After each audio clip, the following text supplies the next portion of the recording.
নবান্নে রাজ্য স্তরে প্রশাসনিক পর্যালোচনা বৈঠক, পাশাপাশি মানিকতলায় উপনির্বাচন রয়েছে, সেই বিষয় নিয়েও বৈঠক হয় নবান্নে। আরও একবার আপনাদেরকে জানাচ্ছি, নবান্নে রাজ্য স্তরে প্রশাসনিক পর্যালোচনা বৈঠক, মানিকতলা উপনির্বাচন নিয়ে আরেকটি বৈঠকও হয় নবান্নে। আর এই দুটো বৈঠক নিয়েই আমরা কথা বলবো।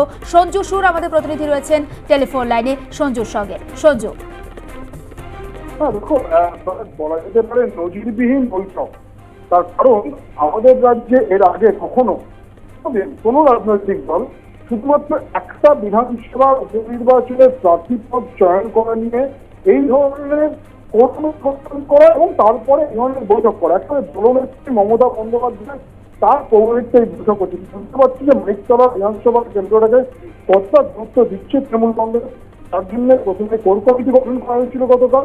আজকে মানিকতলা বিধানসভার অধীনস্থ বা অন্তর্ভুক্ত যে 8টা ওয়ার্ড রয়েছে, সেই 8টা ওয়ার্ডের কাউন্সিলর, তার মধ্যে 13 নম্বরের ওয়ার্ডের কাউন্সিলর অনিন্দ রাও, তিনি এই মুহূর্তে কলকাতায় নেই, ফলে তিনি আসতে পারেননি। আর পরেশ পাল, তিনি অসুস্থ থাকায় তিনি এই বৈঠকে যোগ দিতে পারেননি। বাকি সকলেই এসছেন, কোর কমিটির সদস্যরা এসছেন, বৈঠক করছেন। নবান্নে মুখ্যমন্ত্রী মমতা বন্দ্যোপাধ্যায় তিনি বৈঠক করছেন। তাৎপর্যপূর্ণভাবে বৈঠকে উপস্থিত রয়েছেন সাধন পাণ্ডের স্ত্রী সুপ্তি পাণ্ডে। তোমাকে বলে রাখি, সাধন পাণ্ডের মৃত্যুর কারণে মানিকতলা বিধানসভা কেন্দ্রের উপনির্বাচন যা বকেয়া ছিল সেটা হচ্ছে আগামী 10 তারিখে উপনির্বাচন। কিন্তু এই উপনির্বাচনে তৃণমূল কংগ্রেসের প্রার্থী কারা হবেন সেই নিয়ে গতকালই আমরা খবর করেছিলাম যে জলপুরে তুঙ্গে রয়েছে। আর তৃণমূল কংগ্রেস তাদের বেশ কিছু চিন্তাভাবনা করতে হচ্ছে উপনির্বাচনের ক্যান্ডিডেট নিয়ে। তার অন্যতম কারণ এই মানিকতলা কেন্দ্রে 2021 বিধানসভা নির্বাচনে সাধন পাণ্ডে জয়লাভ করেছিলেন 20,234 ভোটে।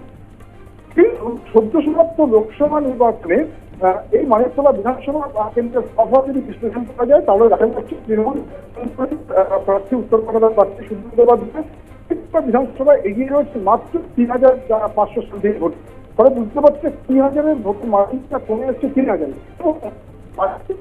কথা বললাম, সেই 8টা 11 থেকে 16 এবং 31-32 এই 8টা ওয়ার্ডের মধ্যে 2টো ওয়ার্ডে বেশি এগিয়ে রয়েছে। এই সমস্ত কিছু বিচার বিবেচনা করে তৃণমূল কংগ্রেসের সর্বোচ্চ নেতৃত্ব মানিকতলা বিধানসভাকে উপনির্বাচনের পদ চয়ন করতে চাই। আমি আরো একবার যে নামগুলো এখনো পর্যন্ত সামনে এসে সেগুলোর মধ্যে অবশ্যই শ্রেয়া পাণ্ডে, সাধন পাণ্ডে কন্যা, তার নাম আছে সুপ্তি পাণ্ডে, সাধন পাণ্ডে, এবং একজন প্রাক্তন আমলা, রাজ্যের মুখ্য সচিব সামলেছেন এমন একজন প্রাক্তন আমলার নাম আসছে।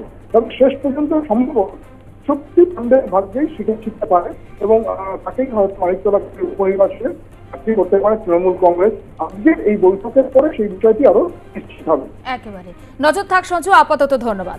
নবান্নে রাজ্য স্তরে প্রশাসনিক পর্যালোচনা বৈঠক যেমন, পাশাপাশি মানিকতলা উপনির্বাচন নিয়ে আরেকটি বৈঠক চলছে সেখানে, এবং মানিকতলার কাউন্সিলর ইতিমধ্যে নবান্নে পৌঁছে গিয়েছেন। নবান্নে রয়েছেন প্রয়াত সাধন পাণ্ডের স্ত্রী সুপ্তি পাণ্ডে, এবং কাকে তৃণমূল প্রার্থী করে অবশ্যই বৈঠকের পর সেটা স্পষ্ট হবে।